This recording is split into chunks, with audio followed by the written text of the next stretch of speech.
Hare Krishna. We'll be discussing on Ramayana. So today and day after tomorrow we'll be discussing from Sri Ramayana. This is a verse from the 7th chapter of Bhagavad Gita, text number 14, chapter entitled Knowledge of the Absolute. You can please repeat after me. Translation and purport by His Divine Grace, Srila A.C. Bhaktivedanta Swami Srila Prabhupada. This divine energy of mind, consisting of the three modes of material nature, is difficult to overcome. But those who have surrendered unto me can easily cross beyond it. Purport. The Supreme Personality of Godhead has innumerable energies, and all these energies are divine. Although the living entities are part of His energies and are therefore divine, due to contact with material energy, their original superior power is covered. Being thus covered by material energy, one cannot possibly overcome its influence. As previously stated, both the material and spiritual natures, being emanations from the Supreme Personality of Godhead, are eternal.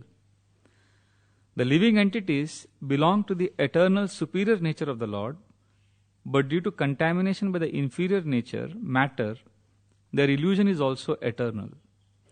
The conditioned soul is therefore called Nitya Baddha, or eternally conditioned.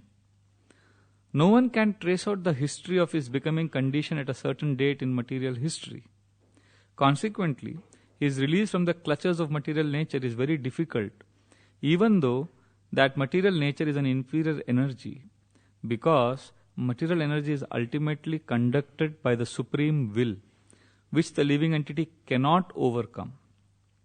Inferior material nature is defined herein as divine nature due to its divine connection and movement by the divine will.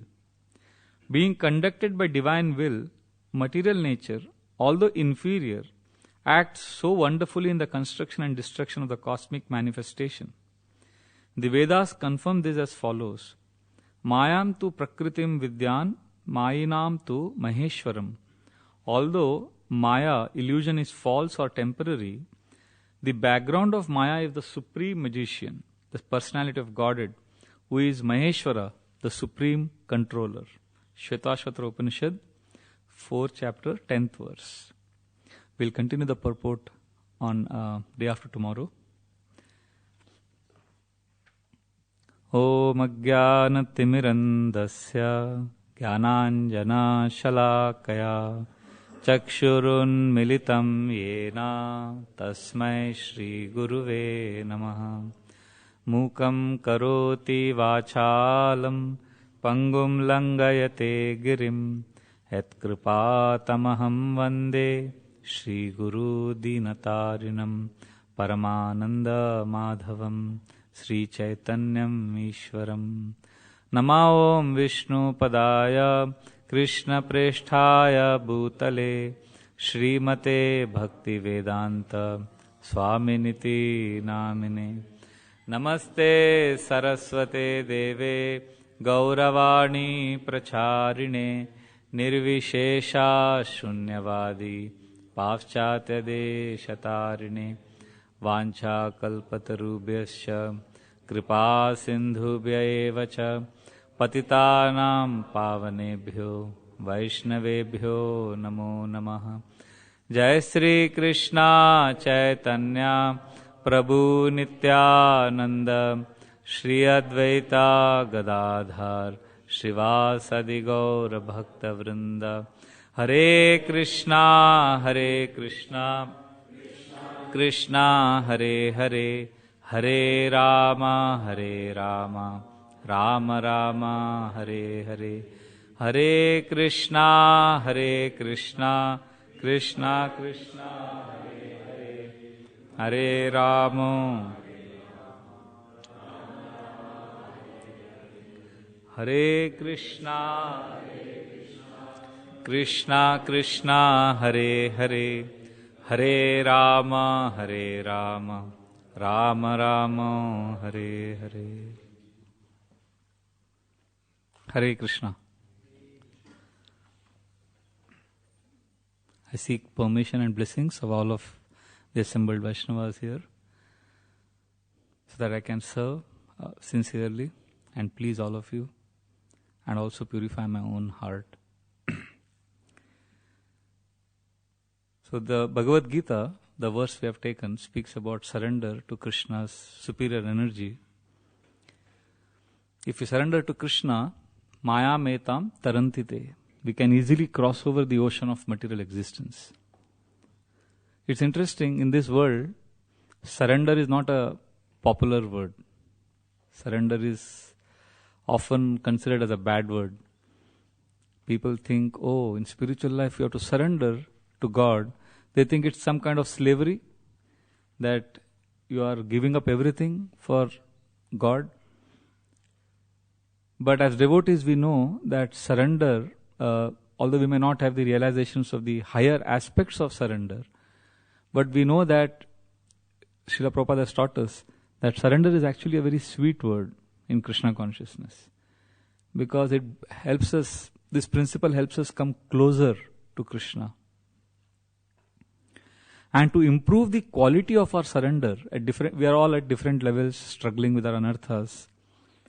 Now, we can take examples from scriptures to improve the quality of our surrender and move forward. Like in every field, there are role models, there are heroes. And if you want to excel in that field, you hear about how they lived or how they acted. Like if somebody wants to excel in football and is a young teenager, so he's going to hear about how Ronaldo or Messi, how they train, what they do. It's inspiring to them. Like in India, cricket is very popular. Every young boy wants to be a cricket player. So you tell them anything about Tendulkar or Virat Kohli, they are glued. What about them? So like that, in every field, if you want to be a great swimmer, then people hear about Michael Phelps, how he got so many gold medals. So we get inspired. So because we are sadhakas, our role models, the great devotees whose footsteps we want to follow, we want to serve Krishna. We hear about these great, wonderful devotees of Krishna who have served the Lord so beautifully, and they made the right choice when they were faced with provocations. So there are many examples in our scriptures, and Ramayana especially has many examples. Shabari, Jatayu, Vibhishan, Hanuman, Lakshman, Shatrughna. Each one of them, Urmila, and even Kaikeyi. Interestingly, after she repented, it's interesting how she realized her mistake and she was repenting, and then she also wanted to live with Bharat in the forest, and she wanted to, like Bharat was performing a lot of austerities, she wanted to also perform austerities, and she wanted to live in that small hut outside the palace as an atonement. But Bharat instructed her, no, your atonement will be to live in the palace, because that's what you wanted. You wanted opulence, you wanted kingdom for me. So now you live here, and for the next 14 years and go through that trauma, go through that purification, that this is what you wanted, and you will realize how hollow it is. So like this, you will see every character in Ramayana has set very high standards of sacrifice, surrender, love for the Lord. So we could take a few examples today, and we'll continue on Thursday. So one example that comes to my mind is of Hanuman. Now Hanuman has many aspects. We'll not take all of that. We'll just take one aspect, one conversation where we realize how Hanuman is revealing a very beautiful aspect of surrender and service to the Lord. See, we need to hear about these things. One more reason is because I was recently hearing my friend Chaitanya Charan Prabhu. He was explaining about a concept in advertising. He said, people generally have linear desires. I have a desire for something, and the advertising world presents some product, and we immediately grab that product. Because I have a desire, for the product comes in front of me, I grab it. But he said people are not so simple. They also have what he called as triangular desires. They may not have a desire, and they may not even need that product, but the advertising world so expertly presents some celebrity endorsing that product, or somebody else talking about that product. And then you get excited, and that need is created in the heart. So we see that always. Like for example, we often think desires are linear. Like if I think on Thursday they make cheese on toast here for breakfast. So you see cheese on toast, I like it, and it's there. So Hari Bol, I'm grateful. I honor that prasadam. But when I came first time, I remember somebody said this is avocado toast. I didn't know what avocado was. We don't get it in India so much. So I looked at it and I ignored it. And then I saw another devotee and he was tasting it and he was relishing it. And he said, it is really good. So that need was created in my heart. So I also took it. So that's how, these many of them do this. So that there may be an iPhone, new model, and a great celebrity may endorse it. A great popular actor. And then we also feel like buying it. So that's how people get hooked. So similarly, in spiritual circles, we see that, material products, the desires are linear. It's straight. We know that I want this, and anybody triggers that desire, we immediately go for it. But spiritual subjects, spiritual principles, because we don't have natural attraction for them in the conditioned stage, because we are in the material world, and we have come away from Krishna, so we may not have a natural attraction for deity worship, for glorifying Krishna, for hearing about Krishna. So when we hear about popular characters in the scriptures, like Hanuman, Vibhishan, how in provocative situations they made the right choice, how they served Krishna so wonderfully. So when we hear that, then we get inspired. So it's important to hear about the great devotees in Ramayana. And Hanuman presents a beautiful example. When he is with Mother Sita and he has to console her, he says something interesting. Mad visishtascha tulyascha santi tatravano kasaha mattaha pratyavara kaschid nasti sugriva sannido. So in Valmiki Ramayana we find these beautiful verses where devotees show their natural humility in service to Lord Ram. Now before coming to Lanka, when there was a discussion about who will go to find out about Mother Sita, and Hanuman was convinced about his prowess, and Jambavan kind of reminded him, and they have a discussion where Hanuman confesses that yes, this is a very amazing task, an Herculean task which he is going to accomplish, and he reveals how only Garuda, Vayu and he himself could do this. So it's obvious that no one else can do this job. But when he's with Mother Sita, he is telling her, my dear mother, I have come here and I am trying to give you confidence, but please know that in my King Sugriva's army, Mad Visishtascha Tulyastha, everyone is either equal to me or better than me. Everyone is better than me in the army. And no one is inferior to me in Sugriva's army. Aham tavad iya prapta kim punaste mahabala nahi prakrishta preshyante hitare jana. My dear mother, just imagine, if I can come and create havoc here in Lanka, what about so many Vanaras who are more powerful than me? And do you know something? Only lower status men are sent as messengers. The real powerful ones, they don't go as messengers. They are in the army. They are there waiting to attack after I go back with the message. So we see how Hanuman is naturally humble. He presents himself as inferior to give hope to Mother Sita. In Krishna consciousness, to give hope to other devotees, to encourage them. Sometimes we may have to downplay ourselves. It's okay. It's worth it. If other devotees can become happy. Often we fall into the trap of presenting ourselves, me, as better or as the center. And that may not be conducive for the overall service. So there could be ego-centered service or seva, actually seva-centered. Wanting to please the Lord, wanting to please the devotees. Like often problems happen because, when I'm ego-driven, I have an attitude. I have come, Prabhus, I'm there. I'll do this very nicely. I have a great plan. We are going to do something great, spectacular. Yes, we'll do it. For Krishna, of course. But I am there. I will do it. I have a great plan. But pure devotees, their mood is what? Their mood is plan. Already the Lord has made a plan. Lord has made a beautiful big plan to deliver the whole world. And I have to play my small part in this big plan. That way I am peaceful. And even the others whom I am serving and I am living with, they don't face so much anxiety. But if I is the center, we'll often see that I'm in anxiety and I make others' lives also miserable. But if I acknowledge that the Lord is taking care, so Hanuman is in this mood. Lord has made a fantastic plan and I am playing my part. So this is a servant mood which Hanuman is revealing in the Ramayana. I think Bhaktivedanta Saraswati Thakur made a very beautiful statement. He said, once we accept ourselves as a servant, then we are relieved of this big burden of trying to be the enjoyer in this world. So he calls the attempt to enjoy as a big burden that we are carrying.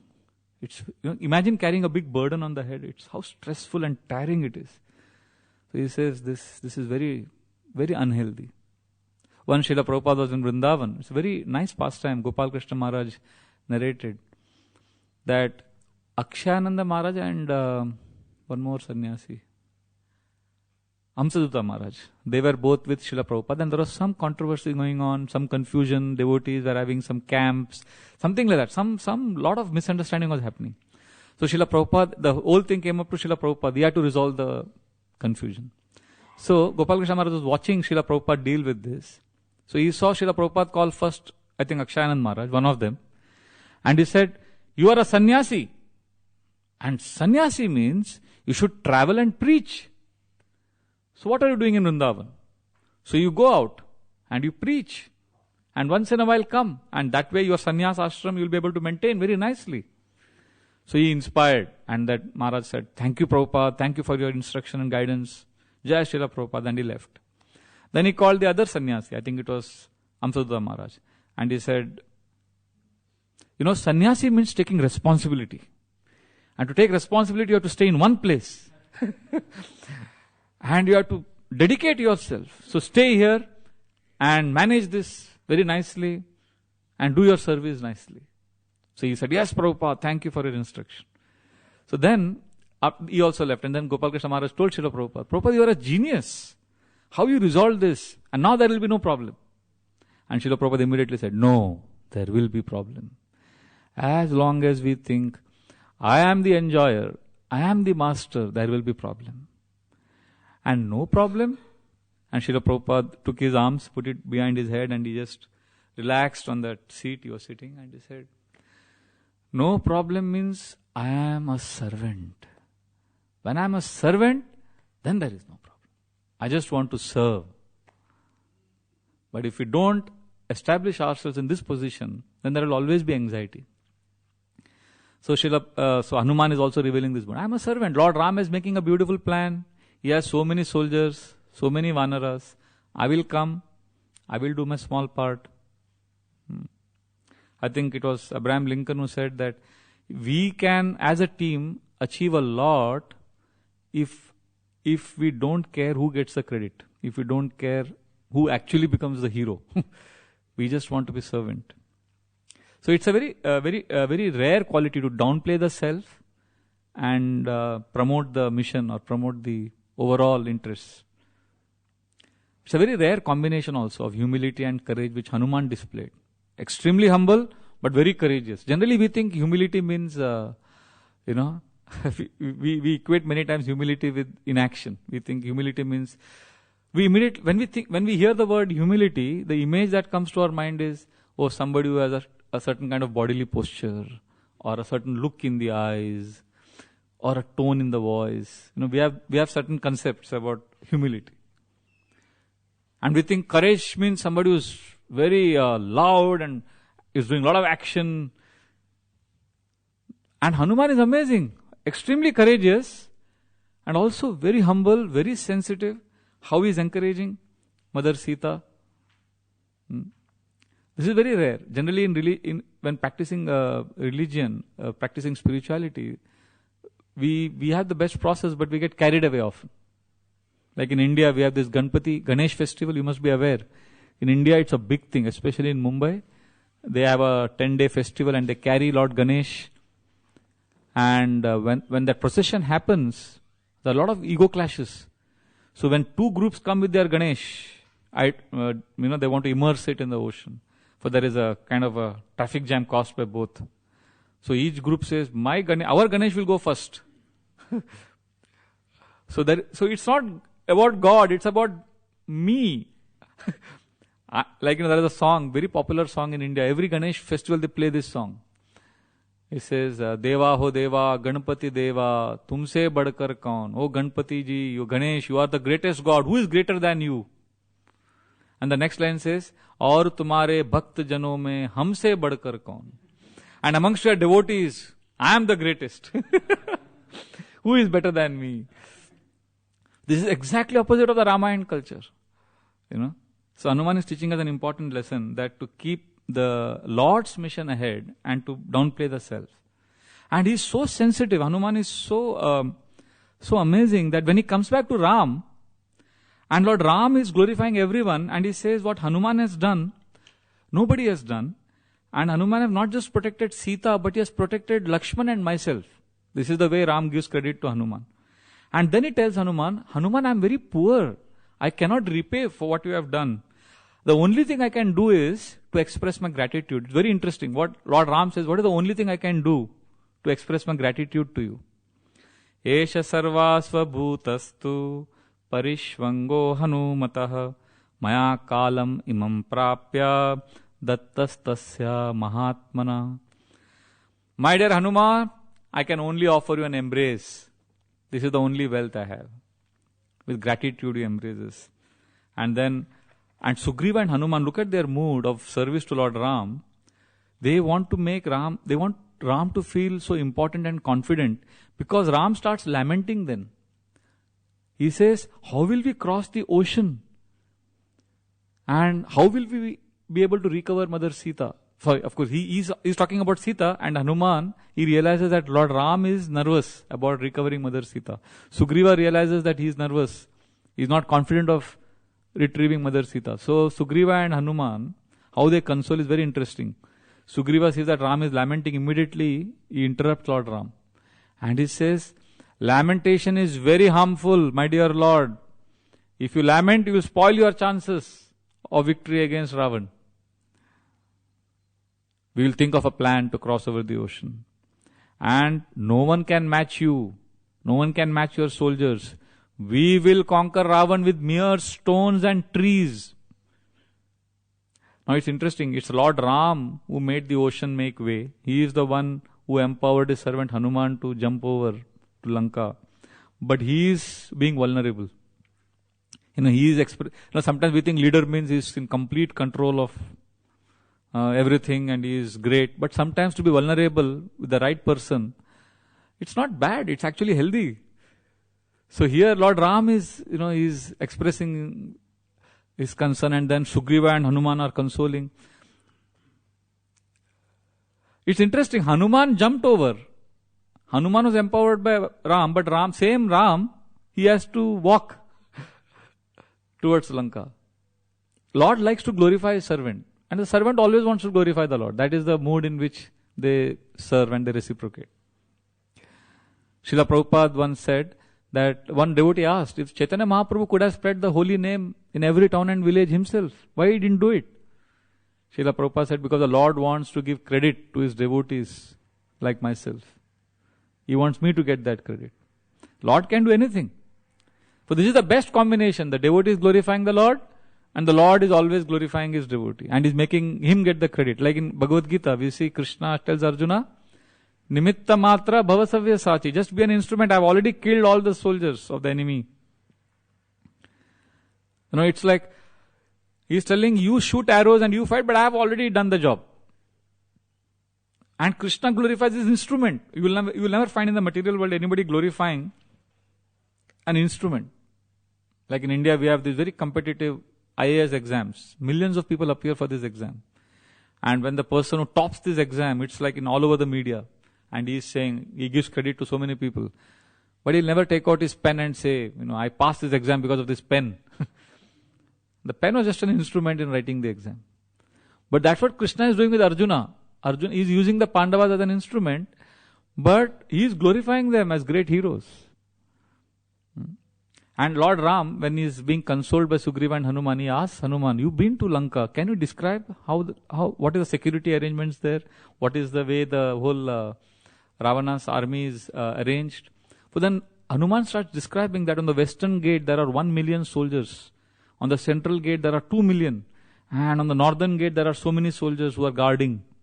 And as he's describing, Hanuman is so sensitive, he realizes, oh, maybe Lord Ram may feel little discouraged. So immediately he clarifies. He says, although there are so many soldiers, but I've analyzed them very nicely, my dear Lord. Very minutely I've analyzed their strengths and weaknesses, and I'm confident that just the 6 of our people, Angada, Dvivida, Mainda, Jambavan, Nala and Nila, these 6 can destroy the whole of Ravana's army. Actually, you don't need to take all the monkeys also. You can station them here. They will finish the job and come back. So this is the way he is giving confidence to Lord Ram. This is Srila Prabhupada writes about this in Chaitanya Charitamrita very beautifully in the section where Haridas Thakur is Chaitanya Mahaprabhu is telling Haridas Thakur that, I'm in great anxiety. How will these Yavanas be delivered? They are so far away from Krishna. And Haridas Thakur tells Lord Chaitanya, Haridas kahe Prabhu, chinta na koriya. Haridas tells the Lord, my dear Lord, chinta na koriya. You please don't be in anxiety. Haridas kahe Prabhu, chinta na koriya. Yavanera samsara deki dukkha na bhaviya. You please don't be sad. They are delivered. You are having a desire, it will happen, my dear Lord. So Haridas Thakur, look at the servant's mood. Servant is consoling and encouraging the master. Because the time may come when the master may need encouragement. That's what the Lord is arranging in such a way. And Srila Prabhupada writes in that purport, he begins the purport by writing, the first sentence he writes is, this is service. To encourage the Lord, a devotee does this service also. He says, this is service. What is service? To relieve the Lord of his anxiety is service. In Kanishta stage, neophyte stage, we cause anxiety to our master, to our leader. An advanced devotee relieves the Lord of his anxiety. That is the difference between Kanishta and Madhyama. That's why you'll see that the spiritual master may love everyone, but he will trust a few who actually are focused on relieving him of his anxiety. So like this, it's a beautiful pastime. But you'll see, we'll now go to Lanka and see the mood there. It's what a contrast you will find. So when we hear this, when we hear this, we will be inspired to also follow the footsteps of these great devotees. So in Lanka, there is a completely different mood by the leader and the servants. So Ravan calls for a meeting. Because after Hanuman has left, after creating a havoc there, he has destroyed everything. So Ravan calls for a meeting, and what Ravan speaks, if you read only this section in the Ramayana, if you enter Ramayana at this point of time, you will think Ravan is a wonderful person. You know what Ravan says? Ravan says, I see that there is a huge ocean beyond this ocean of an army of Ram and Lakshman. And now they are going to come to Lanka. And what we need to do, I need to ask all of you, because there are 3 kinds of human beings. First are called as Uttama, who will always take consultation and who will always act based on the advice and guidance of superiors. And there are Madhyama class of people who act impulsively, but then they understand that they have made a mistake and then they take guidance. And there are lower class of people who act always whimsically and they don't care for any authority. So I want to ask all of your opinion and act according to your guidance. So in other words, he's saying that he is trying to say that he is Uttama. So if you enter Ramayana at this stage, you will think, wow, what a nice mood he has. But he is actually not like that. It's one thing to speak like this, and to act is completely different. That's why we never quote Ravan. We don't say, as Ravan said, there are 3 kinds of human beings. Because he doesn't walk his talk. Like Hiranyakashipu consoles his mother and his sister-in-law after Hiranyaksha is killed. In the 7th canto, 1st chapter, we find beautiful verses. Jai Shri Shri Radha Gokula Anand ki Jai, Sitaram Lakshman Hanuman ki Jai, Gaur Nitai ki Jai. So Hiranyakashipu, but we don't glorify Hiranyakashipu, right? We don't say, as Hiranyakashipu says that we are not the body, we are the soul. He gives powerful instructions. So Ravan is asking for guidance, and you will find very interesting explanations given by the different ministers of Ravan. Prastha says, my dear king, oh, let the army come. We are there to finish them off. And then he says, my dear king, I know you are worrying. Oh, this one monkey came and destroyed Lanka. Don't give it too much importance. That monkey could do that because we were not prepared. It was a freak accident. It was just, we are there. This time we are prepared. And then Ravan looks at Durmukha. Durmukha is another minister. And he says, why have you called this meeting, my dear king? I alone will go and destroy them. Just relax. All of you relax here. And Nikumba is son of Kumbhakaran. He says, I think what we'll do, I will go and finish off Ram and Lakshman, and rest of the army you can take care of. So each one of them speaks very super confident speeches. So Ravan is happy to hear all of this. But he looks at Vibhishan. Vibhishan has not spoken till now. And Vibhishan immediately says, he doesn't mince words. He says, what offense did Ram commit that you kidnapped his wife Sita? And war, why is everybody talking about war? War is the last option. We should engage in war only when our enemy is very weak or we have no other option left. And Ravan says, no, but these Ram and Lakshman, they killed my brothers. Khara, Dushan, they mutilated Shurpanka, my sister. So immediately Vibhishan clarifies. He says, it is our sister Shurpanka's fault. She poked her nose, so her nose got cut. And Khara and Dushan, they deserve to be killed. They were trying to harm. Ram was alone, living peacefully in the forest. So my proposal is, Vibhishan declares, let us return Mother Sita because we are the wrongdoers and a great danger lies ahead. So Ravan is so shocked because Vibhishan had never spoken to him like this in the assembly. So Ravan immediately adjourns the meeting. He says, we will meet again tomorrow because right now, we will stop the meeting. So Ravan stops the meeting. And then outside he meets Vibhishan and he says, what are you saying? And Vibhishan says, my dear brother, please see, overall in this kingdom there are so many inauspicious signs. You see the fire for Yajna is not lighting up. The cows are not giving milk anymore. The horses are crying. There are strange, eerie sounds coming everywhere. And Ravan says, what inauspicious signs? I don't see any inauspicious signs. I only see Sita everywhere.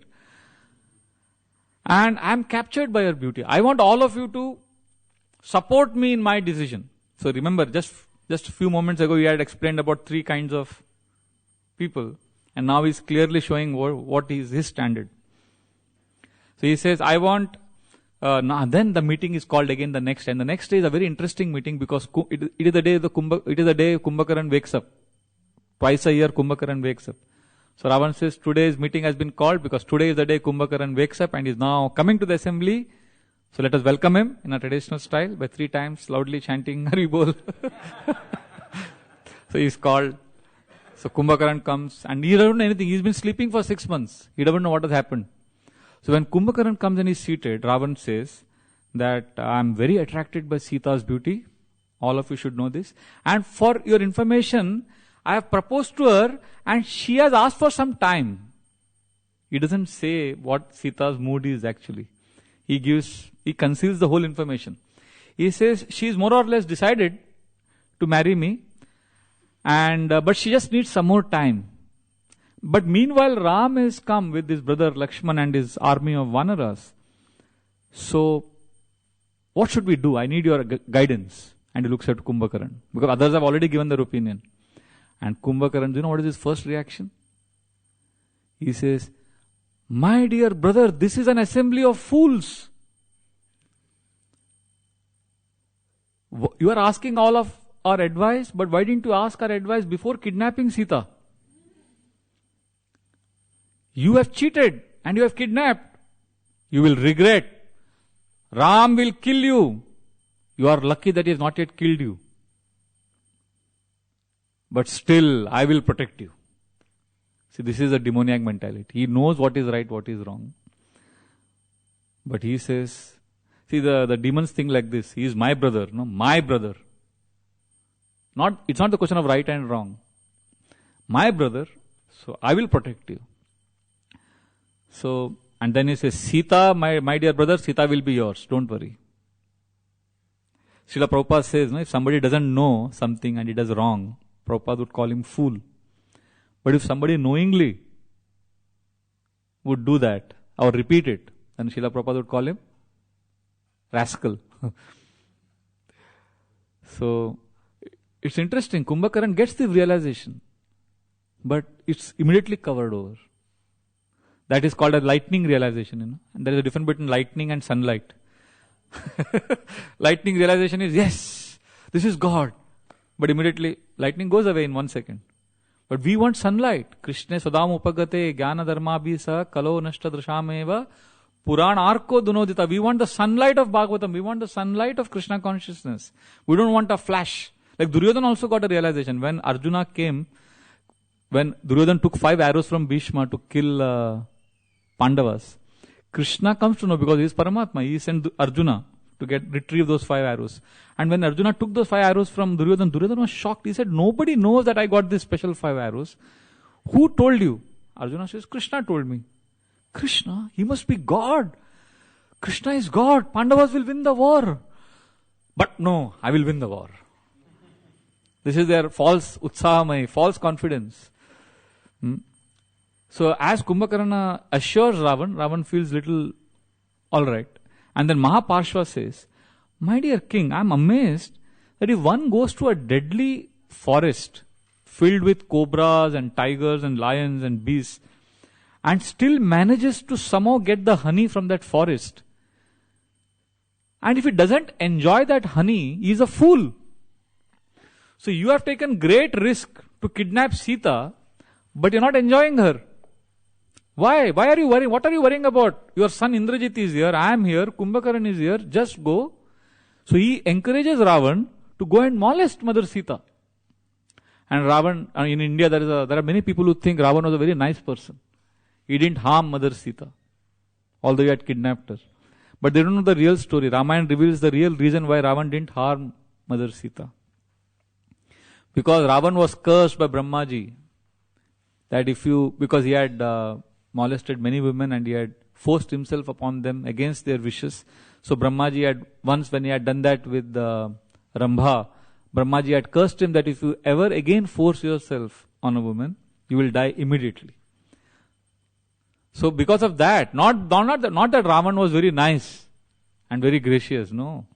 In India they don't know this. There was a television serial some years ago. The entire television serial, I think there were some 50 episodes. The whole serial was glorification of Ravan. It was called Ravan the Great. And all the posters were Bhakti, Shakti deki, Bhakti nahi deki. You have seen strength of Ravan, but you haven't seen devotion of Ravan. You have seen strength of Ravan, but not devotion. So anyway, so in India it's very popular. Ravan, there is a group of people who worship Ravan in South India.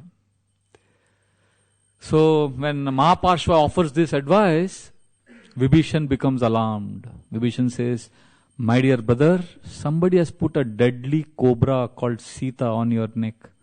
Immediately release yourself from the grip of this poisonous snake.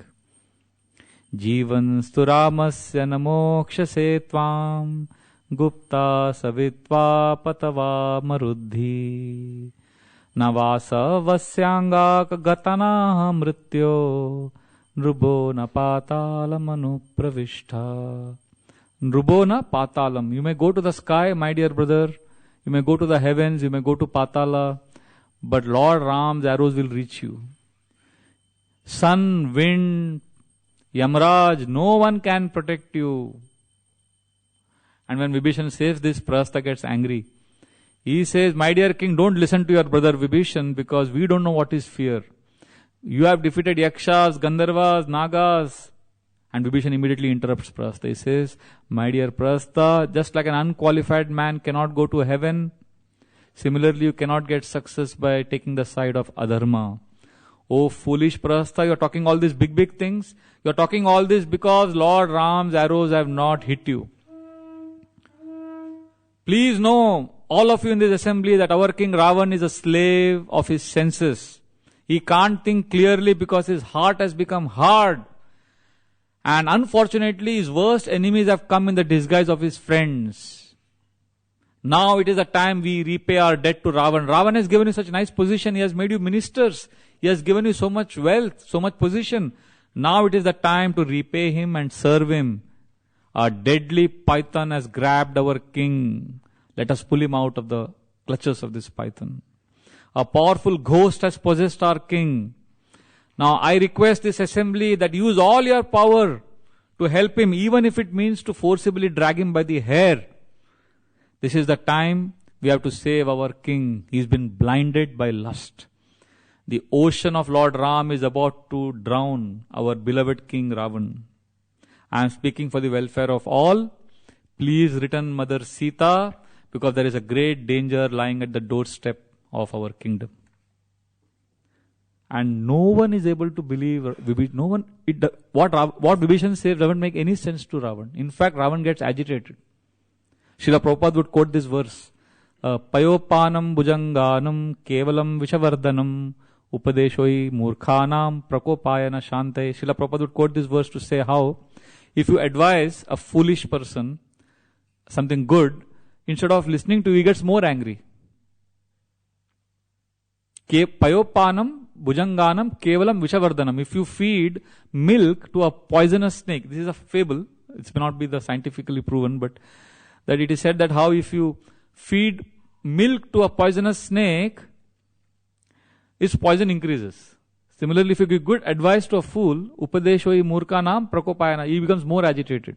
And Srila Prabhupada would narrate this story from the Hitopadesh, where one monkey was getting wet in the rain, and he was so disturbed.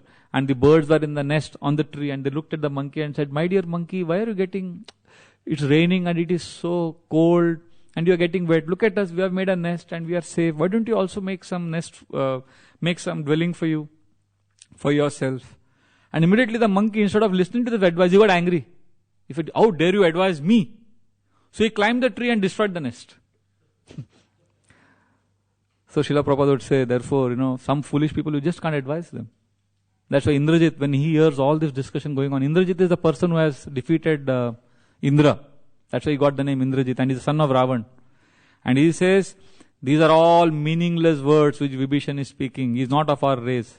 I think he is the only one in this assembly who is devoid of strength and valor. And I think he is not from our race. I think he is a disgrace. And my dear father, even an ordinary soldier in our army can defeat Ram and Lakshman. So I think cowards, they try to make others also fearful. I have defeated Indra, I have broken Airavat's teeth, and you are saying we should be afraid of two ordinary humans? And when Indrajit speaks like this, Vibhishan gets really angry. Till now he was trying to be very gentle, and now he loses his cool. He says, Indrajit, you are a kid, an arrogant one. Your intelligence is polluted, you lack maturity. In fact, you are not your father's son. I think you are the son of his enemy. And you deserve to be killed. In fact, the one who called you in this assembly, he deserves to be killed also. Don't you realize a great tragedy is befalling Lanka? And at this time, finally, Ravan speaks for the last time in this assembly. Now, Valmiki Muni writes, before Ravan, what Ravan is going to say now is very interesting. But before that, Valmiki says, time was hovering on Ravana's head. And Ravan says, today I have realized that it is okay to live with a deadly snake, but we should never live with one who claims to be a friend, but is actually our enemy's servant. This confirms the nature of this world, that our relatives are our worst enemies because they celebrate our suffering. And it is natural that my brother Vibhishan is envious of me, because I have done excellent administration of Lanka. I am a just ruler. I am righteous, so envy is natural. And I know that relatives, such kind of relatives, don't hesitate to put fire on your house. They give you poison secretly. They use weapons against you, and they kidnap women. He is the one who's done it. But he's saying this is what envious relatives will do. When I was reading this, and I was so fascinated. I was saying, how our intelligence can be clouded?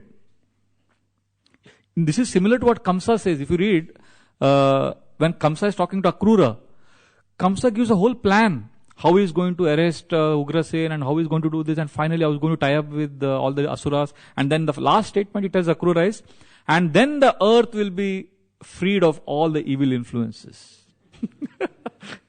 So Ravan is also speaking like that. So then finally Ravan says, we should not be afraid of any weapons or any enemies, but the only fear we should have is from selfish brothers. So Vibhishan, you are a disgrace. If somebody else had spoken like this, I would have killed him.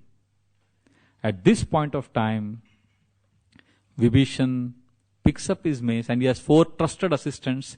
They rise to the sky and Vibhishan folds his hands and he says, you are my older brother and you are worshipable to me like my own father.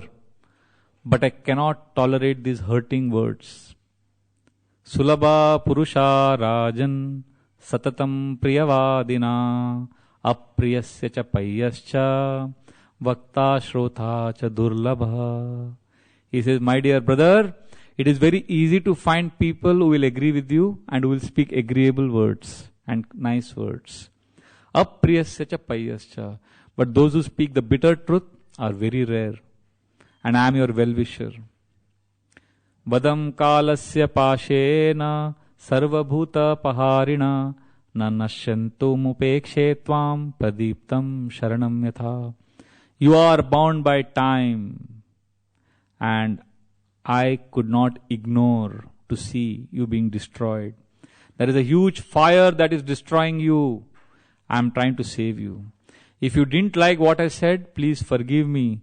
Please protect your Lanka and be happy without me. Saying this, Vibhishan leaves.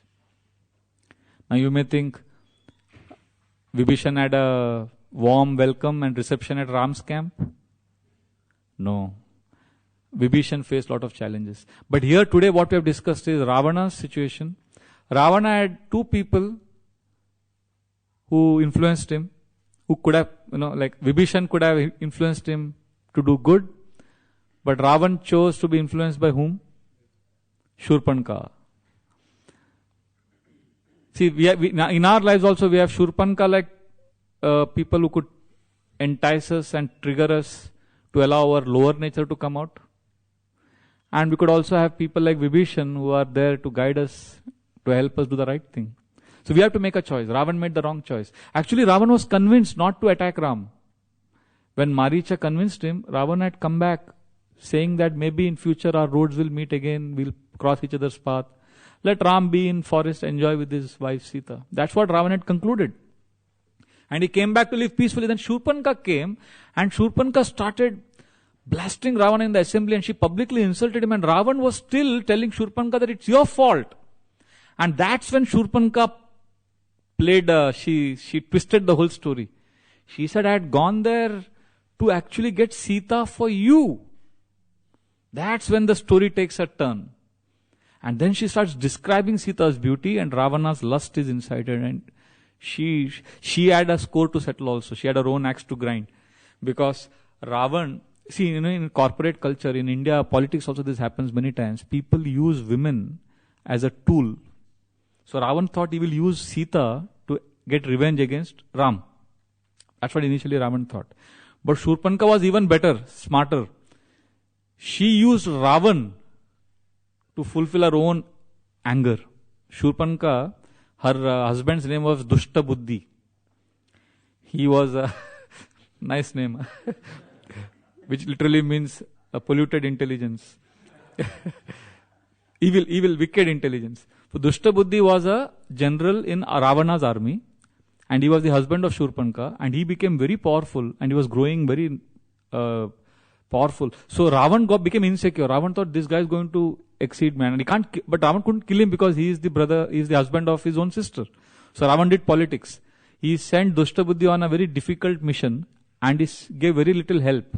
For Dushtabuddhi was struggling and he was asking for help, and then Ravan sent help but very late. But meanwhile Dushtabuddhi was killed. So when Shurpanka came to know, she was wondering, how could my husband be killed? He is as powerful as Ravan. So then she did some investigation and she found out, oh, my brother did this because he was insecure, so he did politics. So she wanted to take revenge on Ravan. So she used Ravan. So like this, Shurpanka, she influenced Ravan, and Vibhishan couldn't. So we, in our lives also, we have a choice. Who is controlling our life? Who is using us? Maya, through our advertising agencies, through the internet, enticing us, triggering our lower nature, or Vibhishan, who is there to give us good advice. So next time, day after tomorrow, we'll discuss how Vibhishan is received in Ram's camp. Everyone suspects him. But how does Lord Ram respond to Vibhishan's appeal? So we'll discuss that next time. Thank you very much. Hare Krishna. Sita Ram Lakshman Hanuman ki jai. Srila Prabhupada ki jai. Nitai Gaur Premanande. Thank you very much. Hare Krishna.